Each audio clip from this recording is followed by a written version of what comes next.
Ce 7e module permet de générer des exercices portant sur les salaires.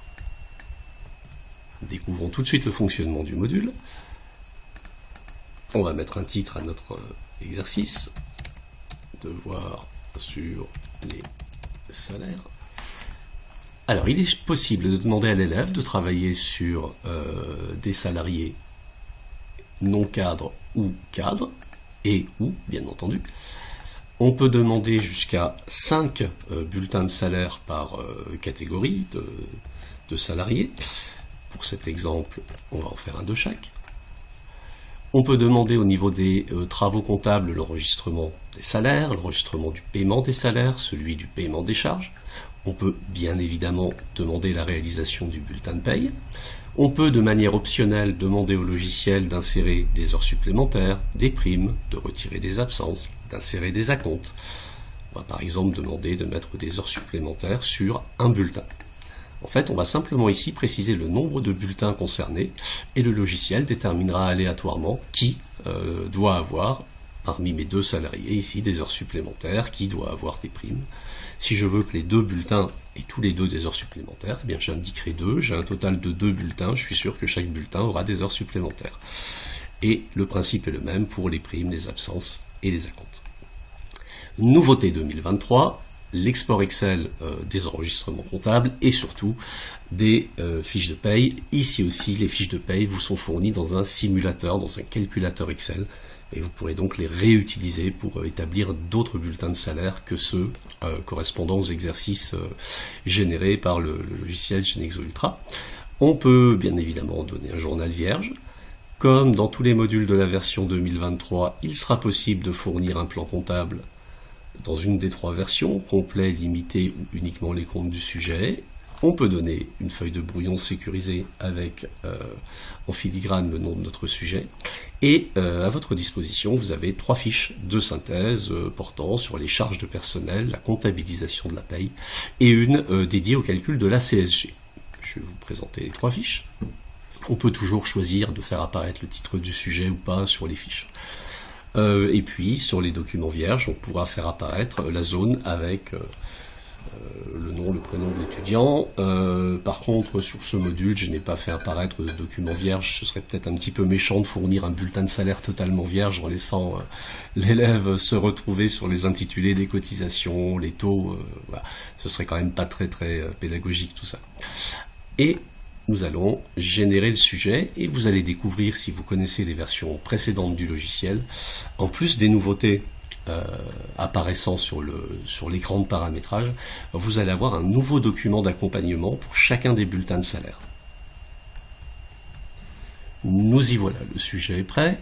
Donc notre sujet se présente comme ça, l'un des énoncés, je vous le rappelle, déterminé aléatoirement dans une base de données de 300 bases d'énoncés.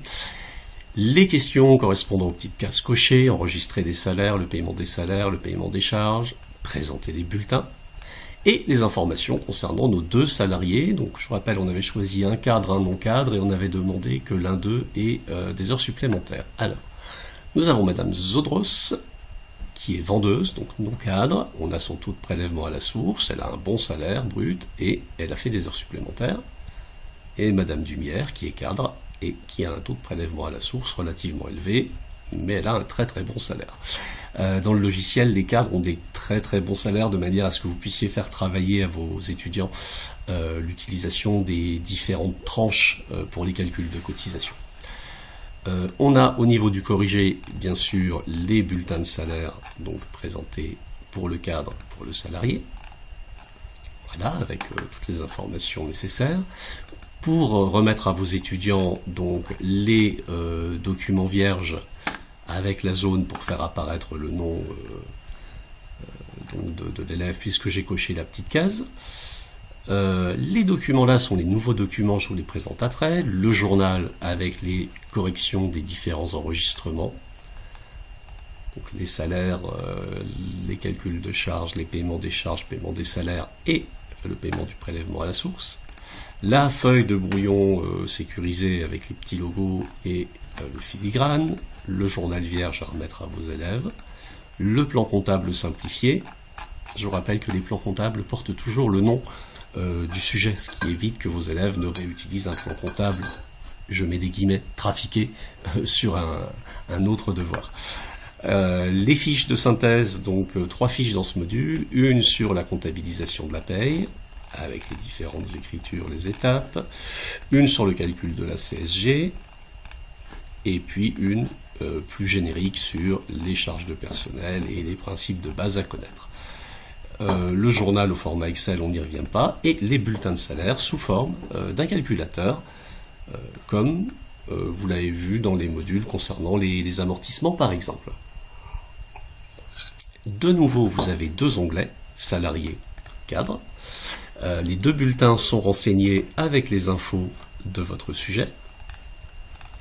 Et on conserve le même principe qui vous est rappelé par cette petite légende.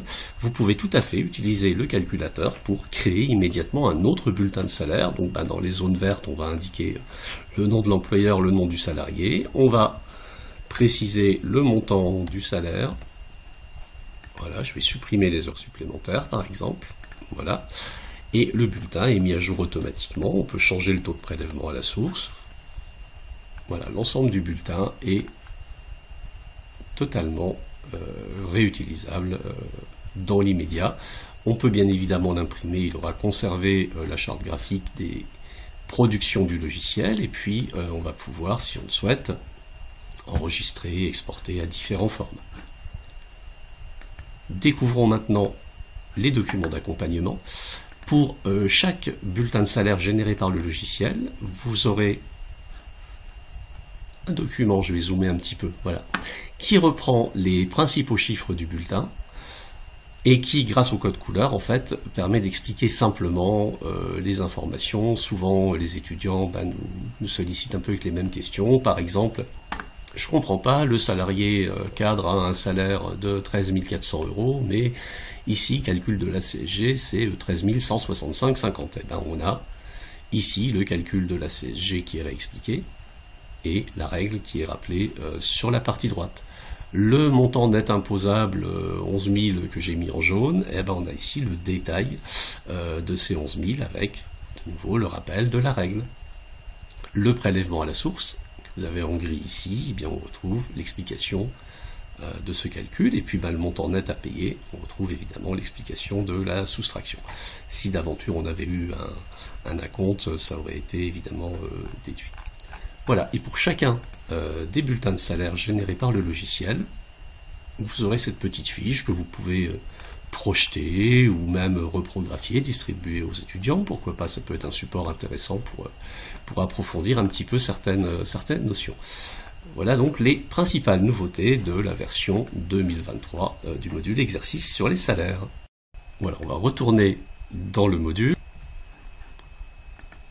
simplement pour générer un nouvel exercice qui me permettra de vous présenter les particularités de la petite fiche explicative. Alors on va créer un seul bulletin et on va demander d'insérer un acompte sur ce bulletin, et on va demander bien entendu la réalisation du bulletin de paye. On génère le sujet, ceci va être très rapide puisqu'il y a juste un bulletin à créer. Voilà, donc on est dans le sujet, on découvre rapidement le paramétrage, donc une dame qui a un salaire de 3 360 et qui a obtenu un acompte de 1276,80. Évidemment, sur le bulletin de salaire, on va retrouver l'indication de la déduction de cet acompte, et sur le document explicatif, on va être tout en bas, voilà, on peut voir effectivement le détail du net à payer après impôt. Donc les 2624, on suit bien le code couleur, c'est le salaire net avant impôt. En gris, le montant du prélèvement à la source, calculé juste au-dessus. En violet, le salaire net après impôt. Et donc le logiciel nous rappelle, sous déduction de l'acompte de 1276,80, la soustraction est effectuée et on retrouve bien le net à payer, 1060,36, qui figure tout en bas du bulletin de salaire.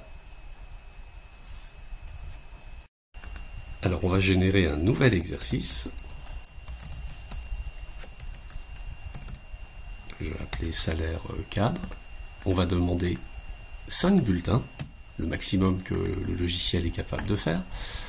Comme je suis d'un naturel optimiste, on va en plus donner des heures sup et des primes à tous ces salariés, et on va générer les bulletins de paye. En fait, mon objectif, c'est que on ait des très très gros salaires, de manière à ce que je puisse vous montrer les variantes proposées par la fiche explicative. Voilà, quelques secondes de patience pour que nos 5 bulletins soient générés. On va découvrir le sujet, et ce qui m'intéresse plus particulièrement, ce sont les salaires retenus ici. Voilà, la dernière personne apparemment devrait, numéro 5, Madame Cotour, voilà, avoir un très très bon salaire avec les primes, les heures sup, elle est à 22 000. On va aller regarder les explications concernant son bulletin. Voilà, notamment ici concernant le calcul de la base de la CSG. Puisqu'on est au-dessus de 4 fois le plafond, ben on a la base de calcul qui est bien détaillée. 98,25% de 4 fois le plafond, 14 664 €, plus 100% de ce qui dépasse le plafond, 8194,76 €, ce qui amène aux 22 602 € et 14 centimes, figurant comme base de calcul sur le bulletin. Voilà, vous avez différentes illustrations de ce que le document d'accompagnement peut vous apporter comme support pédagogique. Nous allons maintenant passer au module suivant sur les exercices sur les effets de commerce dans la prochaine vidéo.